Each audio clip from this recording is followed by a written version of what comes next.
Coucou tout le monde, j'espère que vous allez bien. On se retrouve aujourd'hui pour une nouvelle recette, la recette du poulet thaï. Donc c'est une recette que vous trouvez dans le club de Guy de Marle, même dans le robot, si par exemple il y a un souci de connexion, que vous n'avez pas la Wi-Fi, elle est intégrée d'office dans le robot.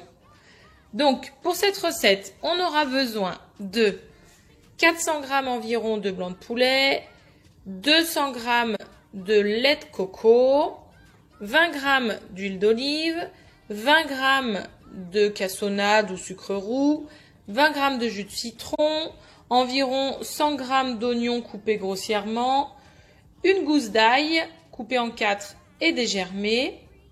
Et ensuite, pour épicer tout ça, pour qu'on ait un super goût, il faudra pas mal d'épices. Donc il nous faudra 10 g de sauce Gnocchman, une cuillère à soupe de curry, 2 cuillères à soupe de coriandre, 2 cuillères à soupe de menthe, 2 cuillères à soupe de basilic, une cuillère à soupe de citronnelle et une petite cuillère à café de gingembre. Allez, c'est parti, en avant pour la recette. Donc, on va commencer par mettre les 100 g d'oignons environ. Donc, s'il n'y a pas tout à fait 100 g, hein, c'est pas bien grave. Et la gousse d'ail. On va mettre par-dessus le panier inox.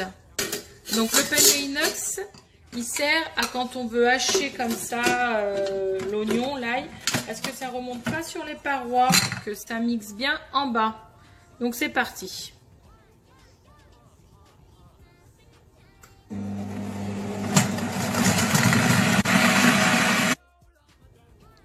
Donc j'ai oublié de préciser, j'ai mixé 10 secondes vitesse 6. Donc maintenant on ouvre le robot. On enlève le panier inox et on va ajouter les 20 g d'huile d'olive. Donc je ne vous voyez pas, mais mon robot hein, il pèse en même temps. Donc je verse et en même temps je vérifie. Oula, bah, j'en ai mis un peu trop. Ça, c'est ça de faire deux choses en même temps. Et ben c'est pas grave, il y aura un peu plus d'huile d'olive que prévu.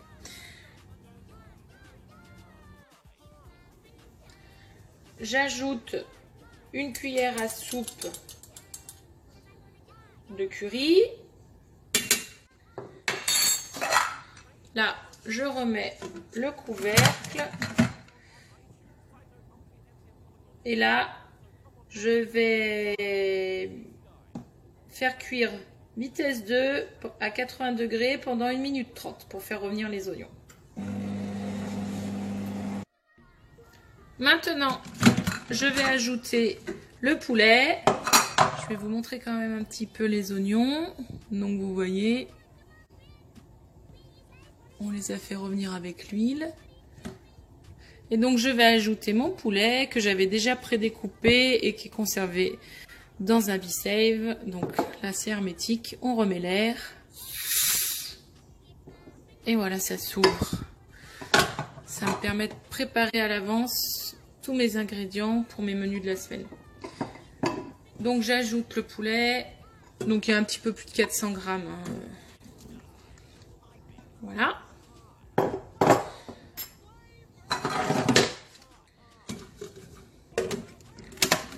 Je remets le couvercle et là on va faire revenir vitesse 2 à 110 degrés pendant 3 minutes.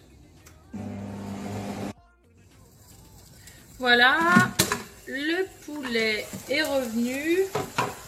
On l'entend qu'il crépite encore, vous voyez, il est là.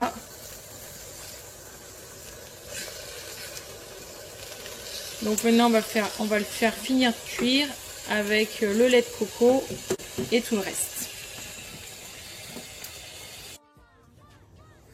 Alors maintenant on va ajouter toutes les épices. Donc on va déjà mettre 10 g de sauce Gnocchman.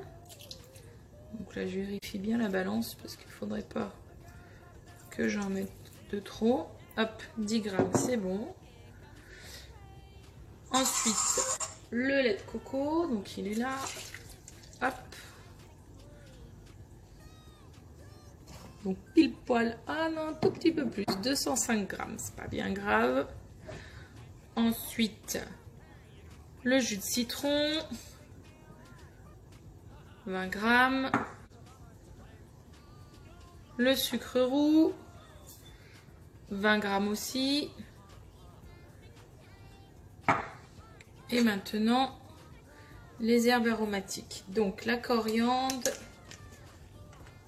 2 cuillères à soupe. Donc la coriandre, la deuxième cuillère.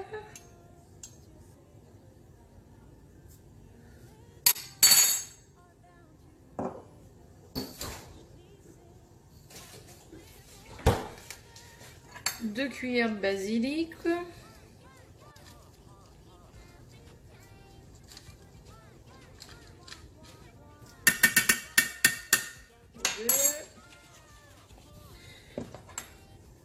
Deux cuillères de menthe. Une et deux. Une cuillère à soupe toujours de citronnelle.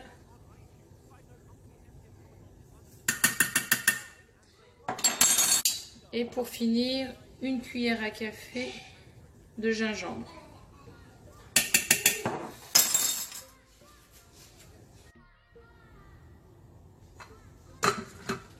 Je remets le couvercle, je valide. Et donc là, on va faire cuire vitesse 2 à 100 degrés pendant 2 minutes. Vous voyez que c'est une recette extra rapide. Donc en même temps, de l'autre côté, j'ai lancé sur ma plaque de cuisson mon riz basmati pour accompagner le poulet. Voilà, c'est terminé. On va regarder ensemble à quoi ça ressemble. Donc voilà. Vous voyez que les morceaux de poulet sont là. Et ils sont bien entiers, hein, voilà. Donc on va débarrasser, donc moi je vais le débarrasser directement dans un plat B-Save.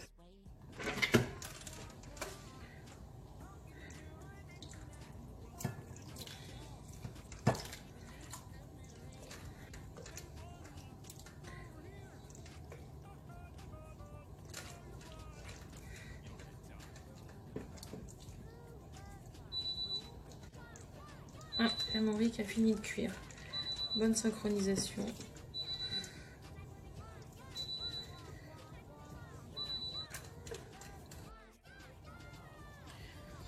Mon poulet est cuit, mon riz est cuit, donc j'ai mis mon poulet directement dans un plat B-Save parce que comme il en restera, je le mettrai sous vide directement avec la pompe B-Save à la fin du repas. Pareil pour mon riz, je l'ai goûté, je l'ai remis dans sa casserole parce que avec les couvercles universels qui s'adaptent sur les saladiers et sur les casseroles en inox qui n'ont pas de poignée, rien qui gêne. Donc je le poserai directement sur la casserole et je le mettrai sous vide quand tout ça aura refroidi. Donc je vais vous mettre en lien en bas de la vidéo l'accès à la boutique Guy de Marle. Si vous voulez vous offrir le robot, le B-Save, n'hésitez pas. Je vais vous marquer mon nom et mon code postal pour que vous puissiez me choisir comme conseillère. Faut pas oublier que j'offre des cadeaux à toutes celles qui passent des commandes en ligne. Allez, à très vite, régalez-vous!